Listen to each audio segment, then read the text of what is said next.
Hi, as I said, I'm Bob Lichty, and I work primarily with coaches ministry because I'm old and that's who I know better. As I spoke a little bit last year. My ministry is a little different in that I do a lot of Zooming. I only have one huddle that I actually meet in person with coaches. Otherwise, the rest are on Zoom, and I'm kind of everywhere. I have one huddle that goes all the way from Beloit to Mobridge, South Dakota. But what I found with Zoom is that with coaches, it's better to talk to them at 8, 9 at night when their kids are in bed and they don't have other things going on. And so it's really been going well. And so I've been with these guys for a couple of years. So a couple of things I want them to share with you and before I talk again. But anyway, this is Dave Crail. He is at the athletic director at River Falls. Brian Grochon is at Menominee. He's an assistant football coach. This is Mason Stocky's dad right here. That's what we have to look forward to. We used to be, Coach so-and-so, now we're their dad. And that's Andy Nearing. He is the head football coach at Blair Taylor. So first of all, I like Dave as athletic director. What do you see as the importance of having FCA and Christianity in your school? Well, I think if I'm oversimplifying it, you can turn on the news. I think that it's important to have an organization that has a seat at the table. Within our public schools, there's a lot of conversations being had. A lot of those conversations are directed by our teachers and are genuine, great conversations. But there's a lot of things that are happening within our student bodies and conversations that our students are having amongst one another. And I think that Christianity today needs to be a part of that conversation, needs to have a seat at the table, and needs to be able to have some very direct influence on people within the public school buildings, and it should be a priority. I listened to the two students from Memorial and Chip, and they talked about how they brought that into their buildings and how. I believe it was described their building was dark, and it certainly doesn't seem like that's the case any longer. So it should be a priority within the public schools. Okay, Brian.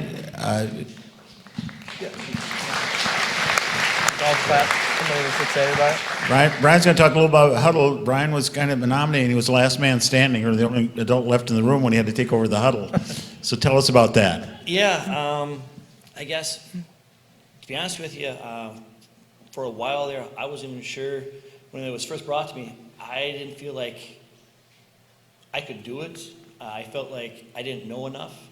And someone said something like, it's good to have an adult at the school to know that, hey, there are other Christians out there and that they're not alone, especially in the environment that society's kind of going. And so I thought, you know what, I'm going to do it. And so it's been a benefit just because I tell the kids, I'm learning just like you guys are, and I think gives it some authenticity.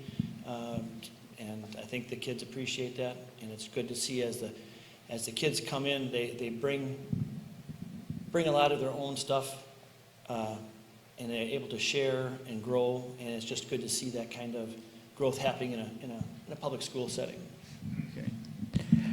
Randy, you come from a camp family, so talk to us about FCA camp. Well, it started with Nico. Basically went to confirmation, went to Sunday school, believed in God, but it wasn't real strong. And then he was in the FCA huddle at Menominee High School that Bob led, and Bob got him to go to camp. And it changed his life. It impacted the whole family because we went and picked him up, and he couldn't stop talking about it. And we kind of saw the final, closure that they had. We were traveling, going on vacation, and, talking to Nico. So the following year, I decided to, volunteer to become a football coach at the camp. And then I took Mason, who was a little guy at that time, along because the kids could go along, and my kids absolutely loved it. But you talk about what that camp did for them, and even myself, as far as the faith and how strong it got, it was incredible. So, hearing those guys talk about the camp, and I run an FCA huddle at the middle school, and, I'm telling them how special that camp is, but I think that's the key, is if you can get them to that camp, it's a game changer to the point where, man, it just grows their faith. But as far as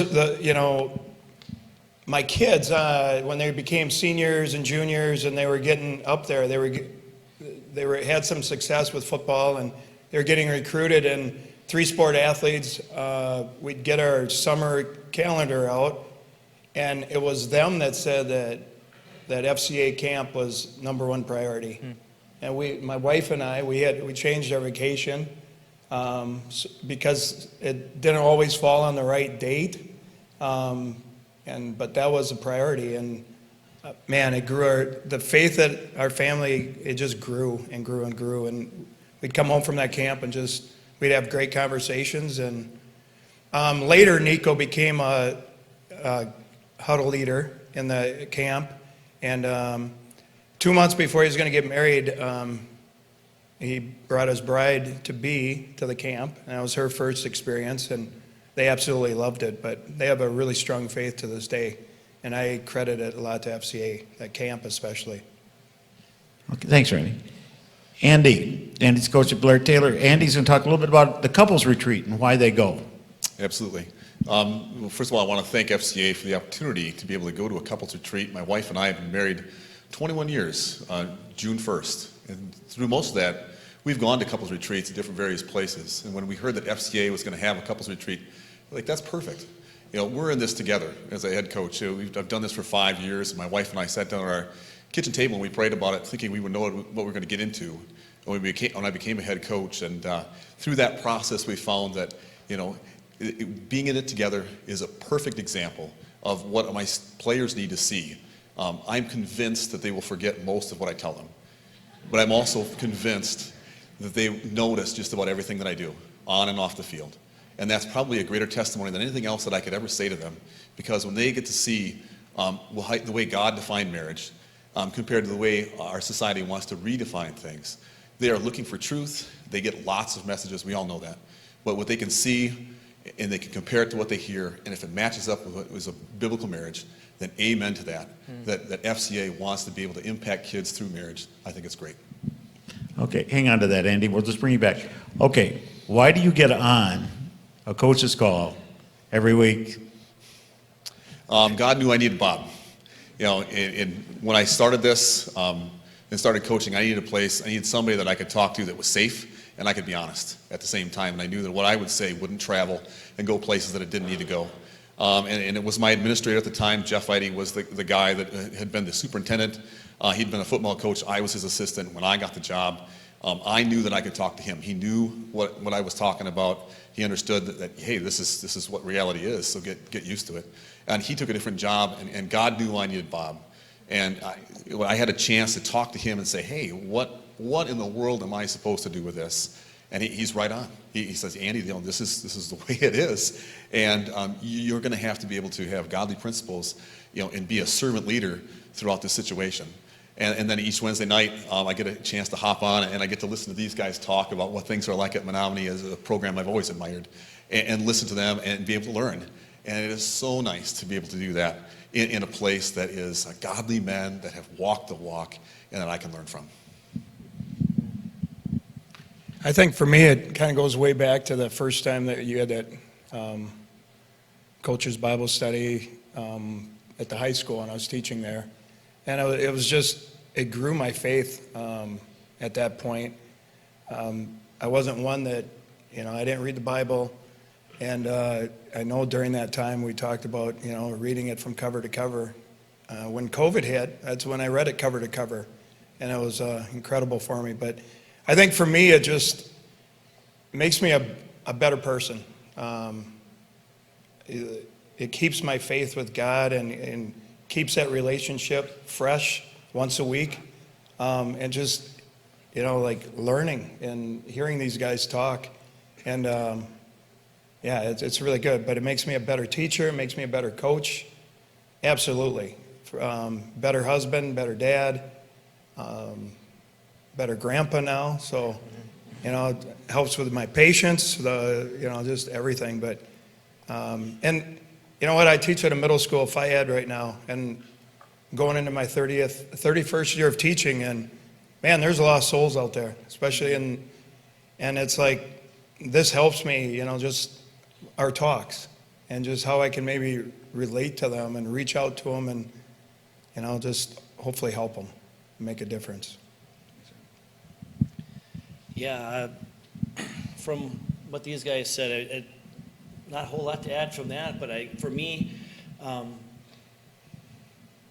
it helped build my confidence with the kids, and knowing that I'm not going through this alone, and that they're the guys going through similar situations, and that as I'm learning from these guys and you, and that as my faith gets stronger, that I can kind of help the kids at the high school as they gain confidence in their faith, and it's just kind of like a cycle type deal. So my situation's a little bit different. I don't meet in a coach's huddle. Bob and I meet one-on-one. And I would echo what Andy said in regards to just God knew that I needed Bob. I was a coach for 12 years, and I went from being in front and in charge of student athletes to now I'm in a position where I'm in front of and working directly with coaches who then work with those student athletes. And to say that there's not a cosmic shift in how that works would be it would be an understatement. And so I've needed some guidance in how to approach those relationships, how to maintain some level of relationship with our student athletes, but also change the way that I focus conversations. But it's important that I'm an example in that role. And I found that through our conversations, through our dialogue, I've been able to learn some things. It's been a remarkable journey. Bob was there throughout the process of some issues with the adoption of our daughter. So he's just kind of been right along with it. Having my kids in the background of the Zoom calls popping in with, "Hey, you're talking to Bob again," right? Those are good things. Those are really good things and really powerful things.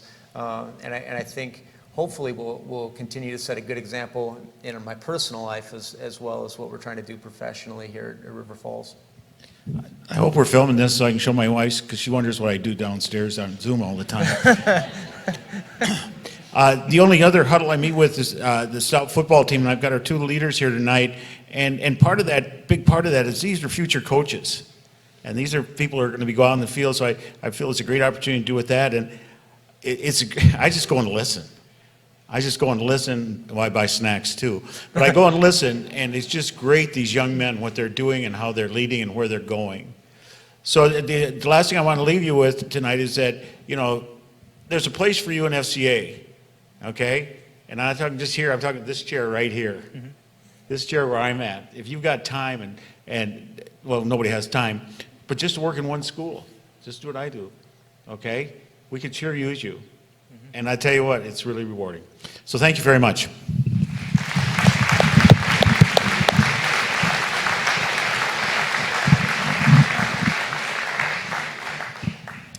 Well,